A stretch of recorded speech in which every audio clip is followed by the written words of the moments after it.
following podcast contains spoilers and words like and We watch the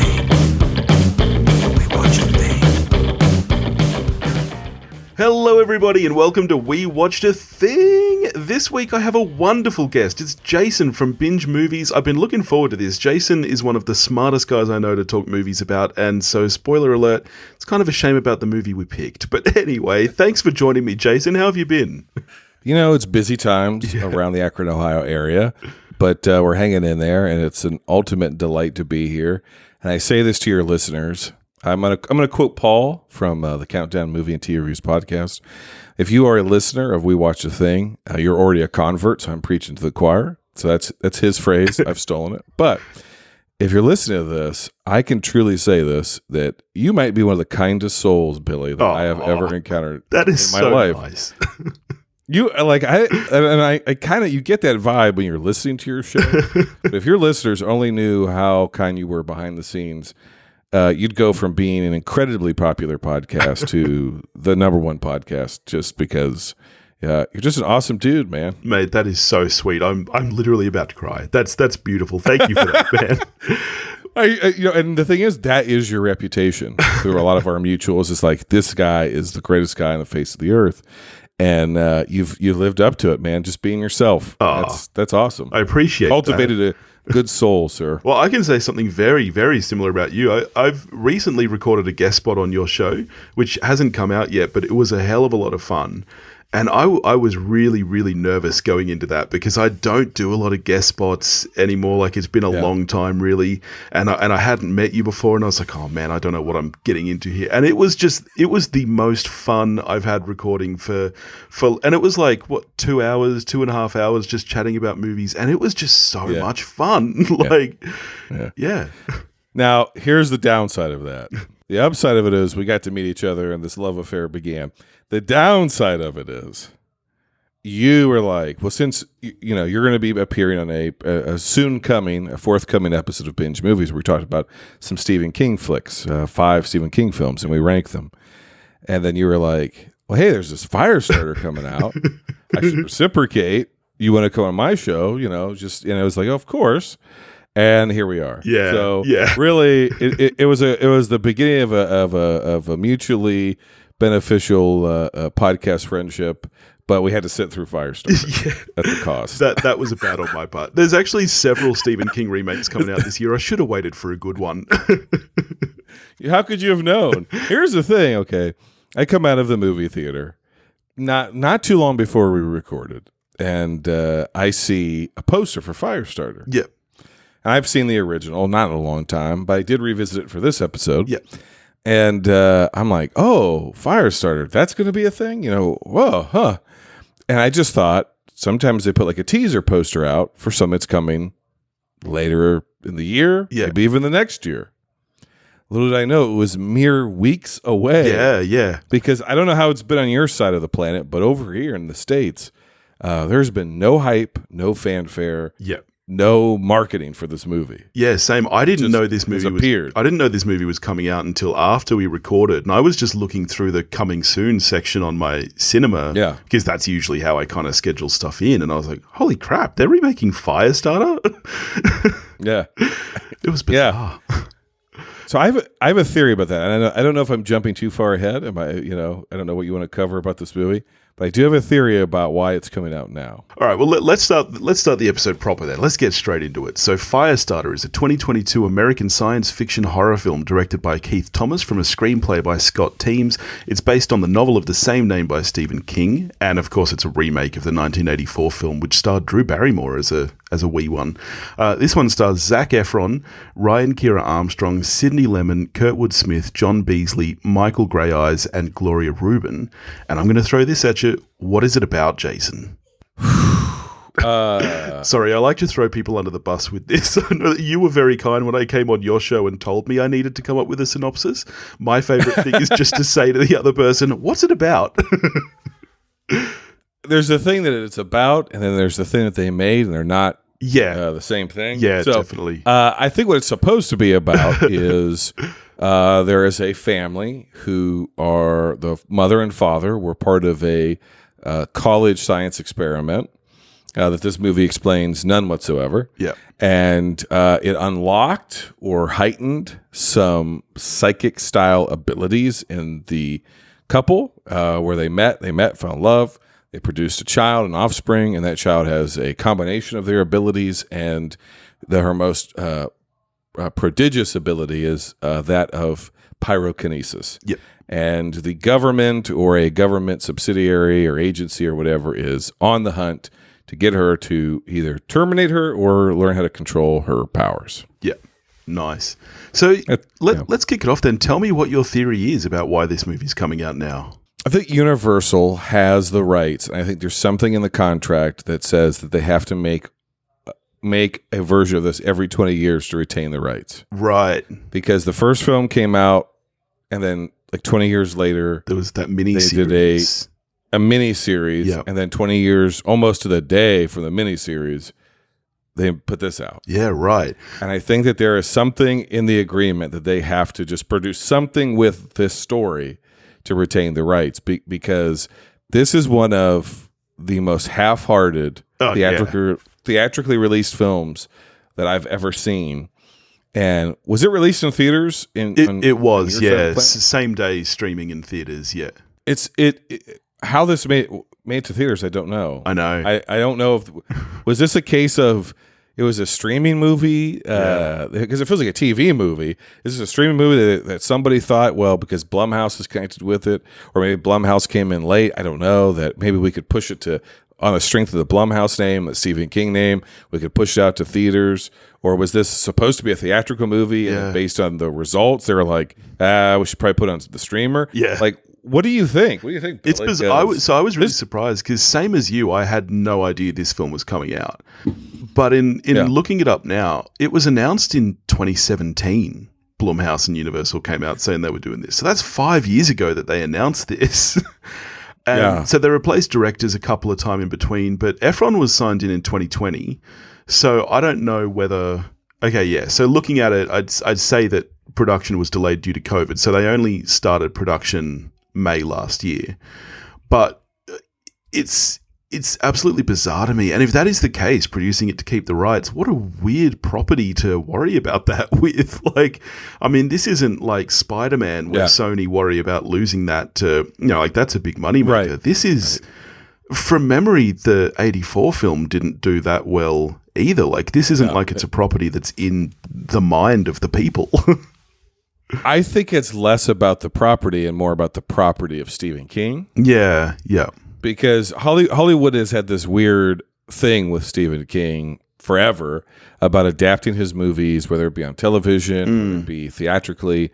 But we know for a fact, and we've covered a great deal of them, you and I, that a lot of them aren't very good. Yeah. We, on our episode that's coming out, we did together for Binge Movies, we tended to cover the good ones. Yeah. Or at least the ones people say are the good ones.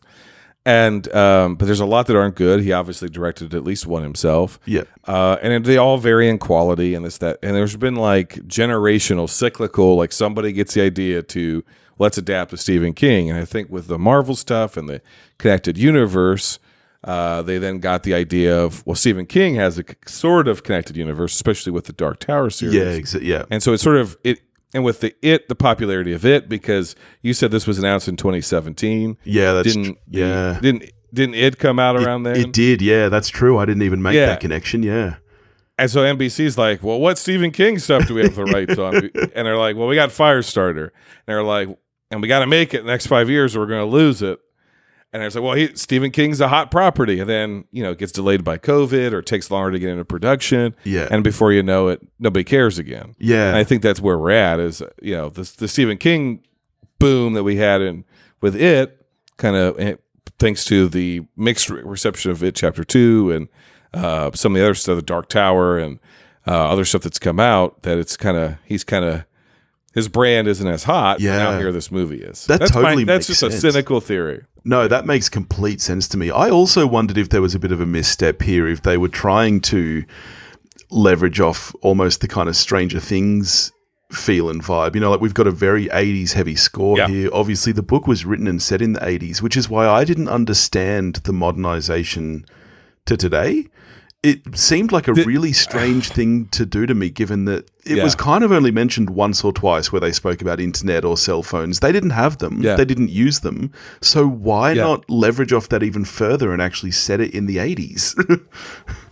Well, this is the unfair thing about this property in particular, which is Stranger Things comes out, whatever it was, 5-6 years ago now, and it basically took the aesthetic and the feel and the vibe of Carpenter and King and mashed it up and made this other little thing.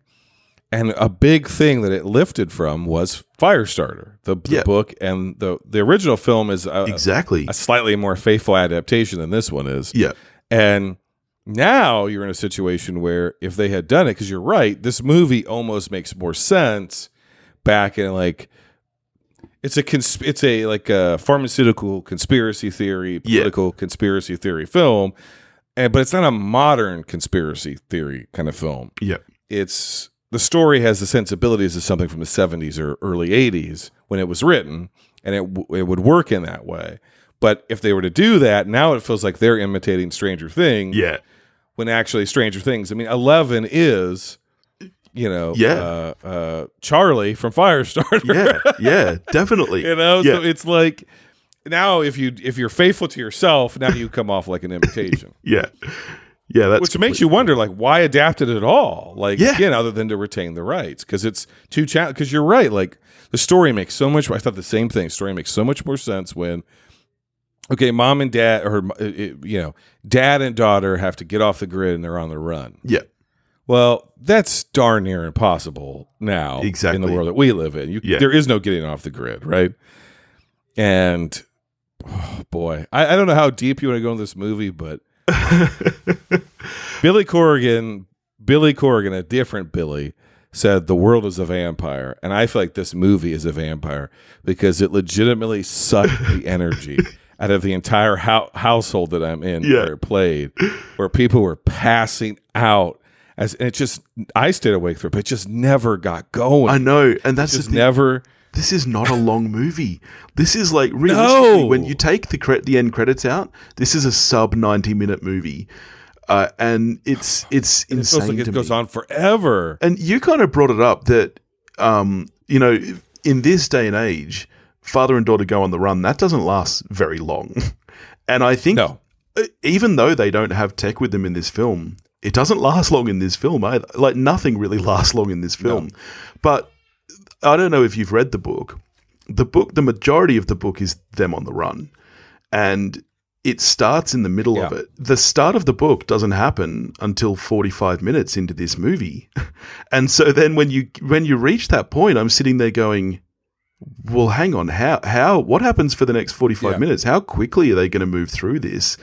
And it's using the word adaptation is very loose. Like I think it takes the characters and a little bit of the situation, but what it does with the story here is insane. The pacing of this movie is nuts, and it is shocking to think how long this movie feels. Oh, because you're right. The actual runtime is not very long, but I was like, is this movie still going? Yeah. And it had only been on for 45 minutes. And it felt like it had been 2 hours. I was like, I truly don't understand. You're exactly right. The heart of the story, and I've read a synopsis of the book plot, but I've literally just watched the original, and it follows the structure of the book a lot more closely. And it starts with hot action of them in a chase scene in the middle of downtown New York City, being chased by feds. Yeah. And you see, in particular, the dad's powers and what it means for him to be able to push people and the toll that it takes on him. And you don't exactly know. You're just thrown into the action. What is this? And what's going on? And what's the conspiracy? And why are these people after them? And then obviously going to the farm. And that plays out completely different than it does in this adaptation, the farm angle. Yeah. And a lot of the other information about the mom and the trials, that's given to us in either exposition or flashbacks or dreams. Yeah. And here's the thing. I've long been a champion of, and I know the reason why they don't do it, and I've said it a million times, but in theory, if we're going to have all these remakes and reboots, why don't you remake and reboot the movies that didn't quite come together, didn't quite work, but have promise? Yeah, I agree. Ones with like a great concept that just weren't executed well. Yeah. Yeah. Firestarter has a lot of great parts and pieces to it. The 84 film has a lot of great parts and pieces to it. It even has a lot of good actors in it. George C. Scott's in it, although he is playing a First Nations person, which is not good. But he's a good villain. Martin Sheen. There's a ton of good people in it. And some of the elements are there. It was originally supposed to be a Carpenter film. Yep. He was supposed to have directed. He dropped it, which is bizarre because now he's just doing the score for this one, which is like he eventually got the check from Firestarter. But anyway, so that movie feels like somebody trying to imitate John Carpenter without having his ability, the 84 film. But it has parts and pieces like, this should be a classic, or it's got like a little bit of an X-Men feel to it. It's just got a lot of potential. Somehow they remade that movie that was not a success. It didn't really work. And they made a worse version of it. Yeah. Yeah. And that is staggering. Yeah. Even though I knew nothing about this movie, I was actually quite excited going into it because I do love the story. Like you said, with the original, I thought it had some good moments. I know that there's a lot of bias out there against Blumhouse. I think it's really easy to slag them off and forget that they have made a lot of really good films, like absolutely. Get Out, Insidious, like Unfriended I really liked. I'm the one person. Yeah, Upgrade. Yep, Happy Death Day. I think it's really easy to slag them off. But so I actually did have kind of high hopes for this movie. And I cannot tell you the levels that this movie under-delivered for me. It was I just couldn't help but think, why remake this? Like, why do it like this? Well, okay, so you've read the story, right? Because you're a massive King guy, right? Yeah. It's been a long time, but So it's like half chase movie and half escape movie, basically. But in the middle, or story, but in the middle, it's about essentially this girl being held in captivity, and them leveraging her love for her father, and her guilt from her mother, and everything else to manipulate her to grow and use her powers. And the assassin that is responsible for all of this havoc in their life is the one who has to gain the trust of this little girl. Yes, that's right. My memory is that at about halfway through, they do get captured, and the rest of the book, majoritively, is them in the facility trying to escape. And she forms a relationship with, what's his name? Rainbird. Yeah, exactly. Who calls himself like John. Yeah, pretends to be a janitor. Orderly or a janitor, And he's like, he claims to be like, I don't know what they even do here. I just work here. Yeah.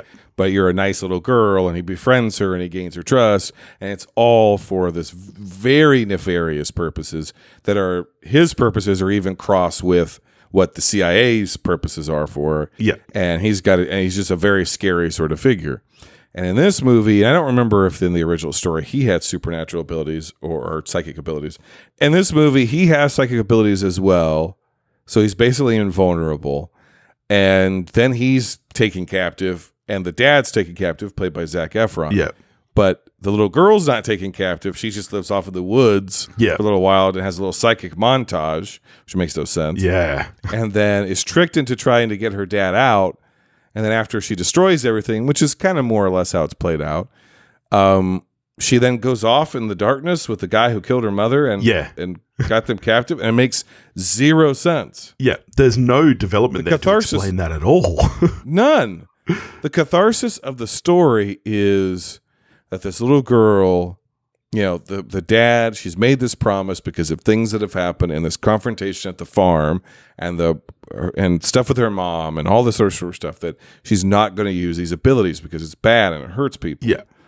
And our dad's dying breath is like, and the whole angle of this from the dad's perspective is we've got to get to the media. The only safe place for us is in public. Yeah. If the public knows about this, they can't hurt us. And they know, and then nobody else will be a part of these experiments. So they've stripped that out of the movie. That doesn't exist in the at all. Yeah. So there are no stakes. There is no mission. Zac Efron is like, his job is like getting people not to smoke. Yeah. It makes no sense. He's a psychic life coach. The whole thing about pinprick hemorrhages in his brain. Yeah. Every time he uses the push ability, he's basically having mini aneurysms. So there's like a ticking time clock element to it, and and the dad has to use basically the last bit of his brain power to save Yeah. his daughter at the risk of blowing up his own brain. All that's removed. Yeah. Like everything that makes this story tick or work in any interesting way is completely taken out of it, to the point that Charlie is shooting fireballs pretty much in the first act. Yeah. So what are you, there's no like build to that catharsis of she finally turns the powers against the people who have harmed her and her family, because we've watched her do it repeatedly. And the only thing that Blumhouse, and I would guess is their influence, has added to this, is they sort of have made it her powers more of almost a mental health kind of a thing. That's kind of the angle they're taking with it. And they're playing her as almost more of a monster instead of more of a child with there's a sci-fi X-Men style kind of twist to it, where she's a child with a more natural ability that the rest of us don't have. Yeah. This is just like, well, she's a monster. Yeah, definitely. Yeah. And it doesn't work. That's not the heart of the story, Billy. Yeah. And the movie does this really weird thing where, I think you mentioned it when you were giving the brief synopsis. I think this does a really poor job of explaining anything. You know, we get the brief montage during the opening credits of her parents in the program. Yeah. And I actually think that sequence is kind of cool. Like, that's probably one of the only decent parts of this film. The problem is that it was very unclear to me, and I know because I've read the book, it's very unclear to me if they were being studied because they had abilities. I don't think it makes it clear that it is the study itself that made them this way. And it's like, that's a pretty important factor, really. Well, also, the heart of it is the story, the study is almost an accident in a certain way. Yeah. Because they got this lot 6, which I don't even think they even mention the name of the drug in this movie. Yeah. It's lot 6, and here's the important part. Again, this is what is important to the story about this little girl. And its subsequent metaphors and how it ties in with some of the theming from Carrie. Is lot 6 is a derivative hallucinogenic from the human pituitary gland. Yeah. They gave it to basically adults, college students, to see what the effects would be. It was a double-blind study, so the doctors didn't know, are we giving placebo or are we giving this lot 6? Yeah.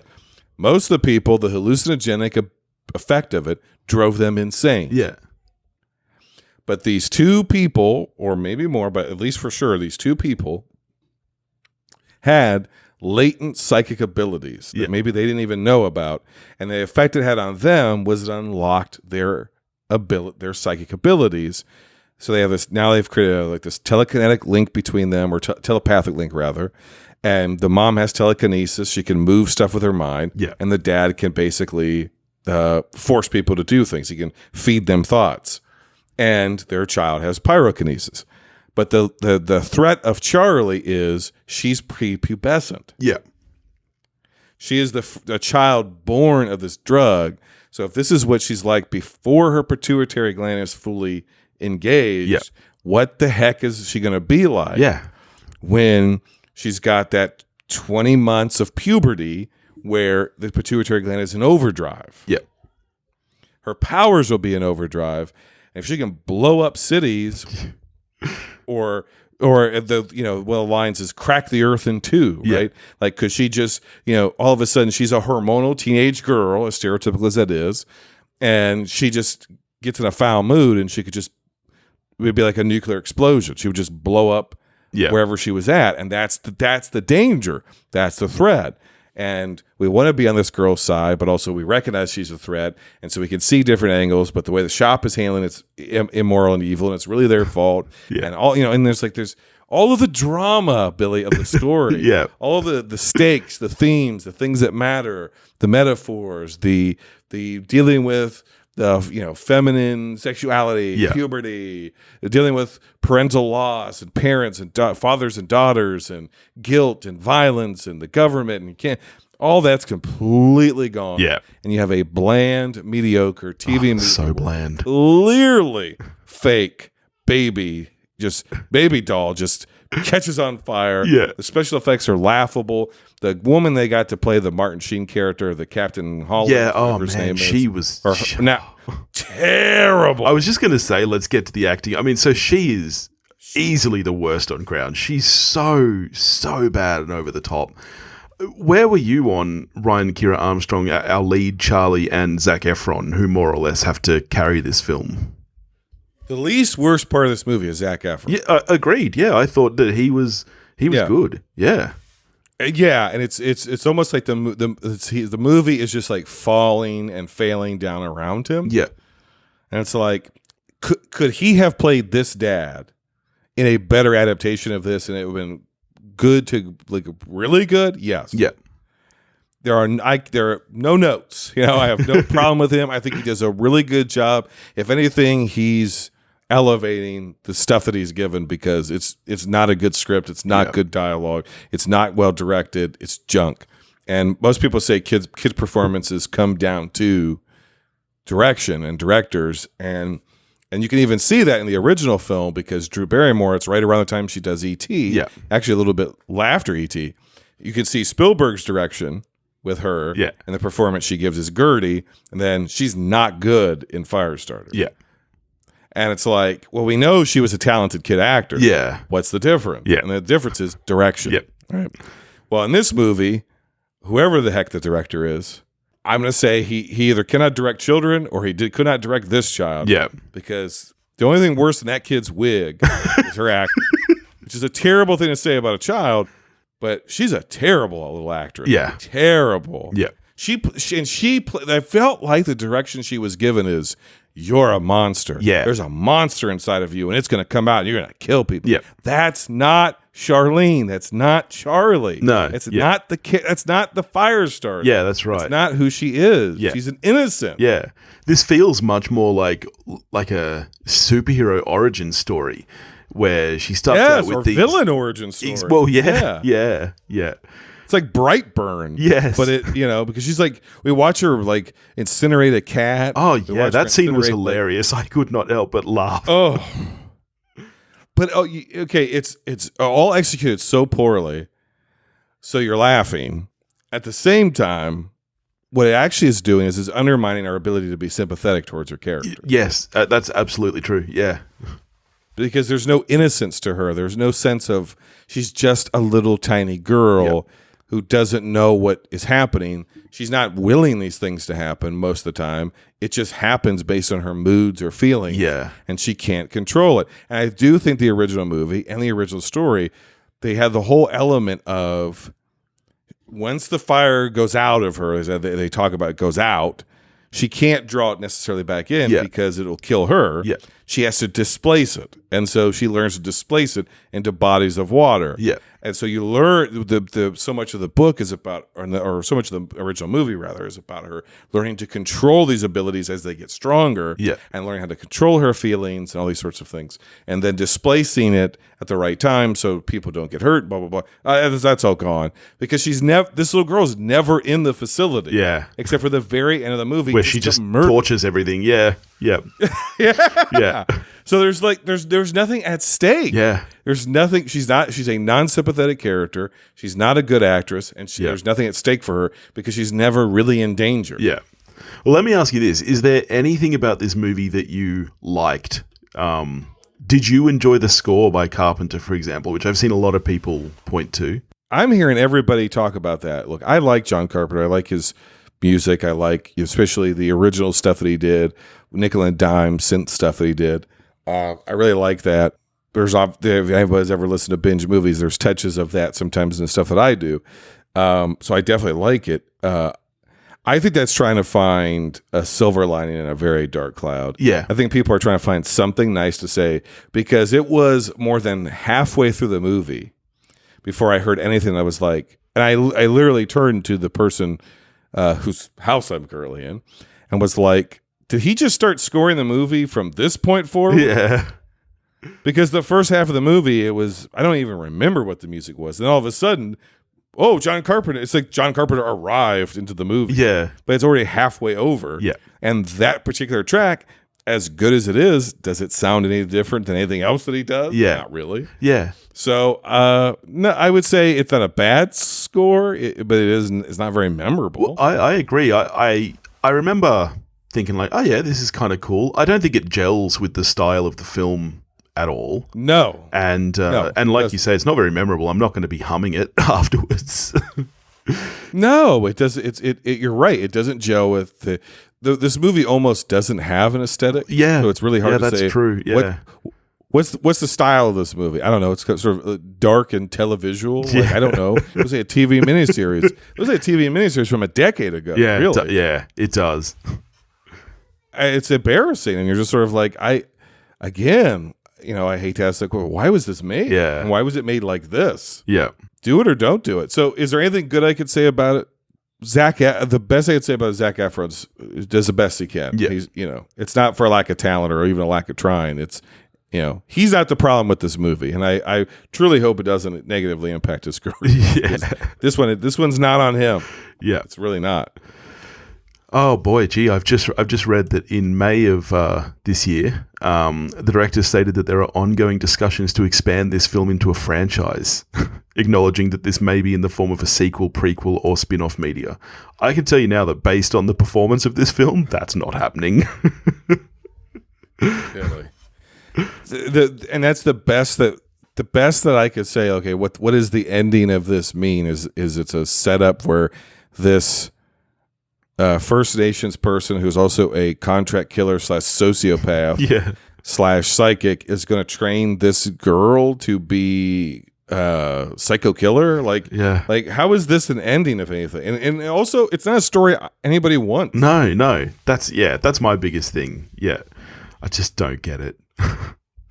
Here's okay. You want to go real cynical? Yeah, they could see this as NBC Universal could see. What's the King properties we have? What are we contractually obligated to make before we lose the rights? And which of the characters could we turn into a quasi superhero? Yeah.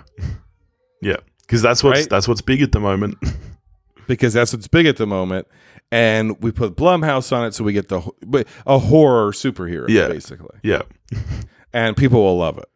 Because we make these movies and it's a superhero movie on a horror movie budget. Yeah. And the production is usually cheaper and the box office is bigger. So we don't need to make, a $400 superhero movie.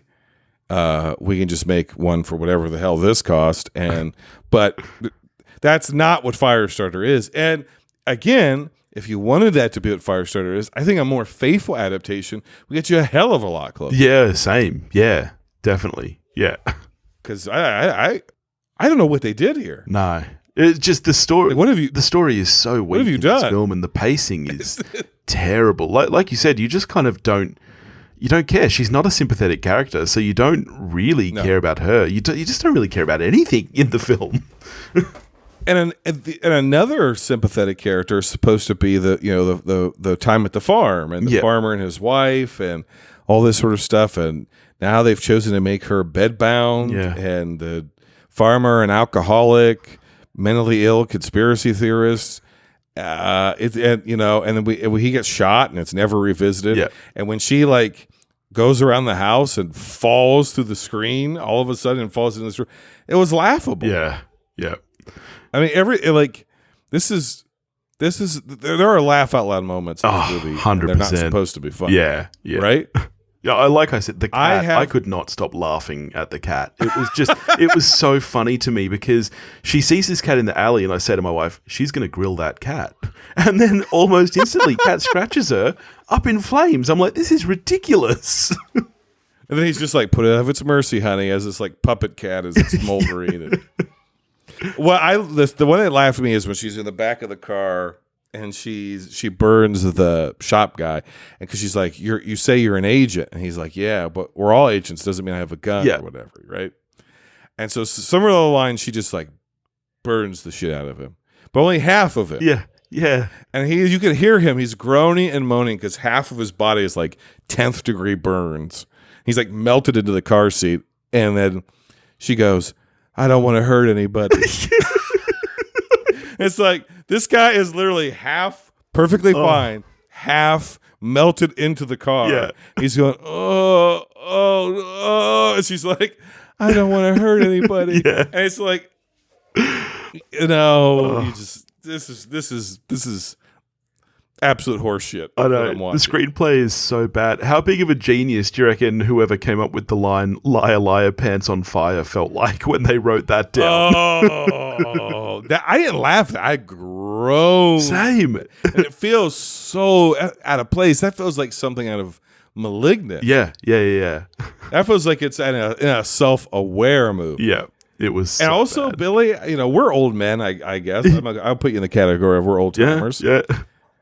You have kids, though. Do kids say that anymore? Do kids say liar, liar, No. pants on fire? I've not heard that in a very long time. No, it's not even a common phrase anymore. Oh man, it was so bad. So And the thing is, you said liar, liar, pants on fire. And if I'm not mistaken, I don't think the pants caught on fire. yeah, I think it was like the arms or something. I was like, well, at the very least, the ass has got to catch on fire. If you're gonna do the line, the pants got to go up. Yeah. Right. Oh man. There's one more positive thing I'll say about this. Yeah. Is Kurtwood Smith, who's in all of 2 minutes of this movie. Yeah. And that the Doctor obviously has a much bigger role in the book and the original movie. All he did was do a complete emulation of the same guy, the character from the 84 film. Yeah. He's doing an imitation of his cadence, of his voice, of the way he spoke, and his dialogue is verbatim from that film. Yeah, right. I just watched it.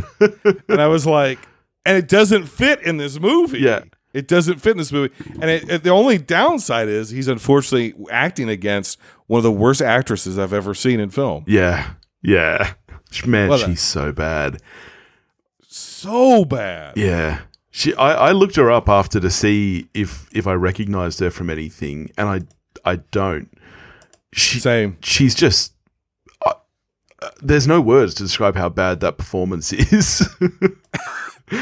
Okay, let me turn our tables on you and ask you a question as we wrap up here.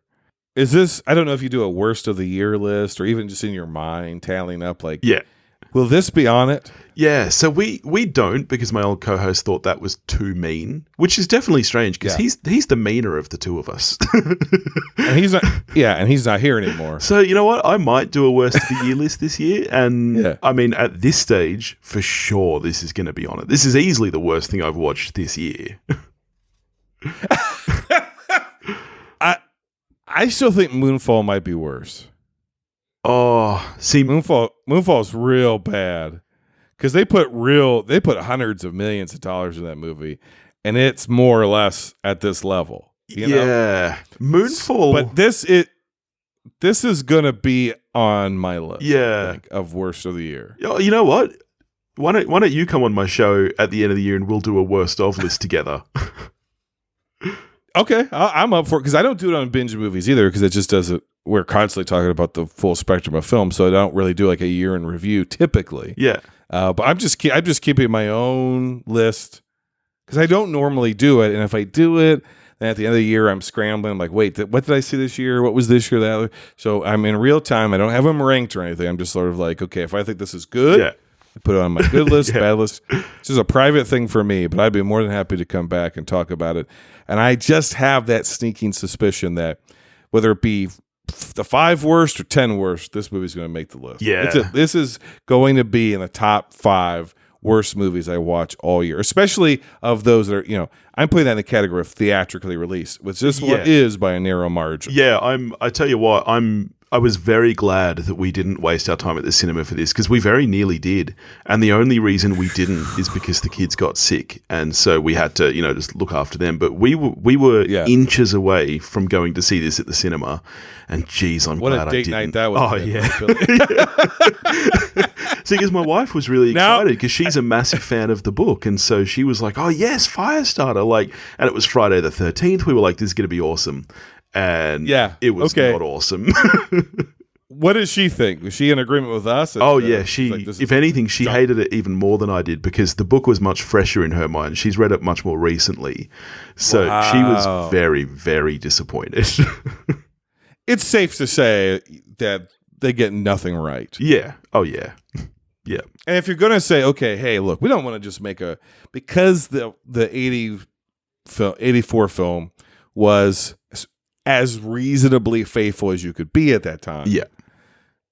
The impulse to say, well, we don't want to just remake that movie. Yeah. That movie already exists. We want to do something different with it is an impulse that I can get behind. Yeah. Right? Just because we're making a remake doesn't mean it has to be a retread.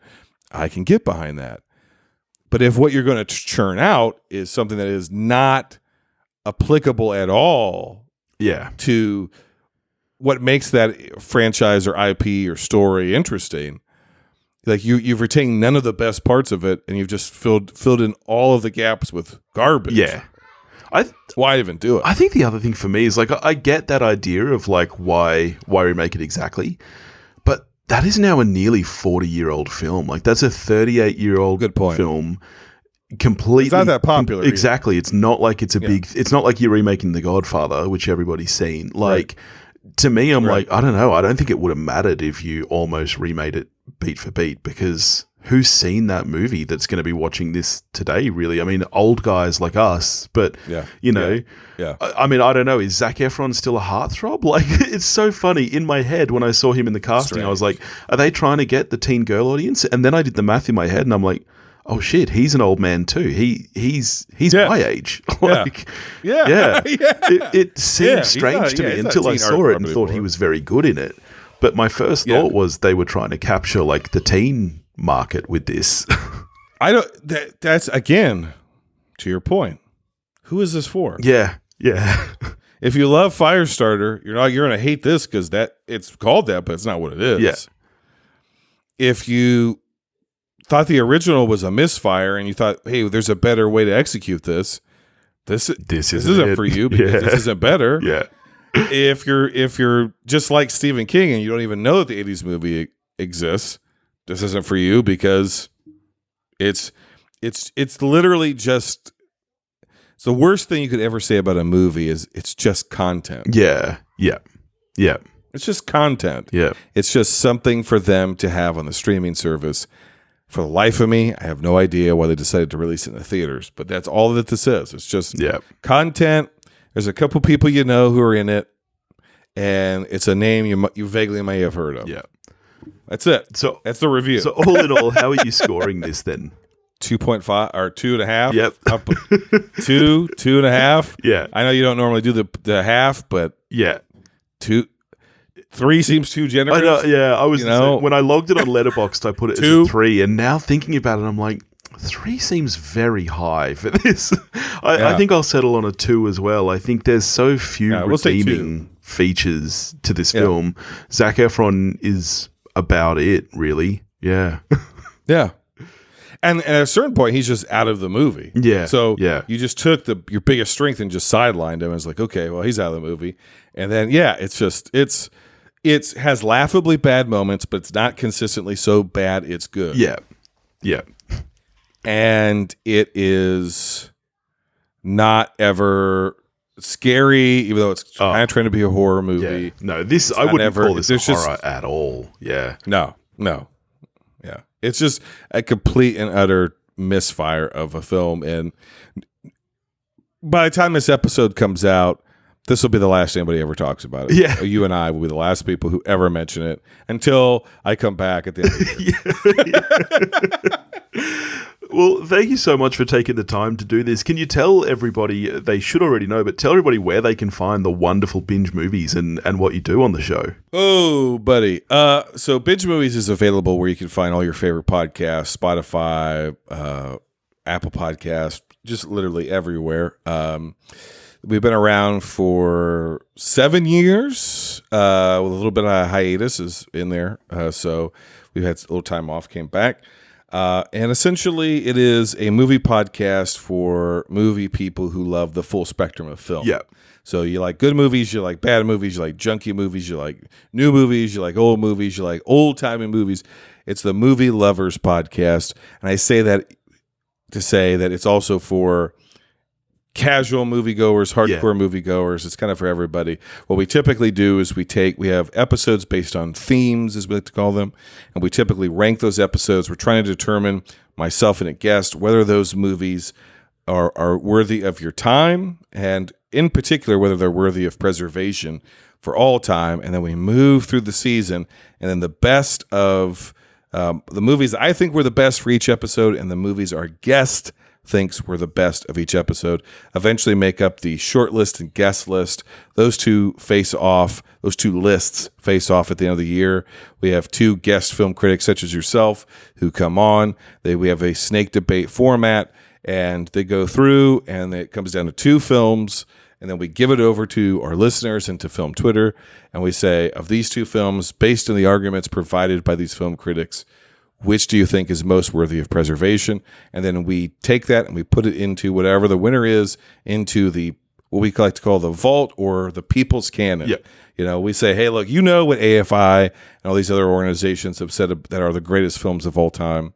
But this, we're trying to create for you, the people, what do you say the greatest films of all time are? That are worthy of preservation for all time, even beyond the end times. So if you like that, if you like that kind of, if you like multifaceted shows, if you like shows that cover diverse films in diverse ways, and also if you like a little hint of absurdist humor and apocalyptic overtones, I think you'll like Binge Movies. If you like absurdity, H.P. Lovecraft movies, and pro wrestling, you probably like us. No, it is such a great show. Honestly, if you're listening to We Watch the Thing and enjoy what I do, I can guarantee that you will love Binge Movies because exactly like you said, it's for everybody who just likes movies. It's just so broad, and honestly, it's one of the most fun I've had doing a guest spot. And I was so nervous. I'm like, oh man, talking for like 2.5 hours. I don't know how I'm used to like my 30 minutes, but it was really, really great. I'd highly recommend it to everybody. Well, you know, we've tried to pare that down again and again and again. But here's the thing: when you're talking about 5 films in the way that we do, and you're talking with people who love films, and people who love films just want to talk about films. That's it. And you're comparing them against each other, and we're also trying to provide cultural context to the moment those films were created. Yeah. And so, like, I would just say we're a maximalist podcast. It's called Binge Movies for a reason. We watch a bunch of movies, we talk for a while about those movies, and we talk in detail and also in the micro and macro about those movies at the same time. And if you like that kind of a thing, people it's really for the people it's not for. Yeah, that's okay. There's other podcasts out there for it. Give us a try. It's the everything everywhere all at once of podcasting. It's just maximalism it at kind its of best. Is. Yeah. Yeah. And there is and this is long standing before the recent glut of multiverses. There is a I don't want to tip my hand too much, but there is a little multiverse sci-fi element to the show as well. So it's a little bit of a radio play as well. So. All right. Well, thank you so much again. In the meantime, if you want to get in touch with me, you can do that at wewatchthething.com or wewatchthething@gmail.com. You can find me on Facebook, Instagram, and Twitter, all under the handle at wewatchthething. If you want to help support the show, you can do that at patreon.com/wewatchthething, and I'll catch you next week.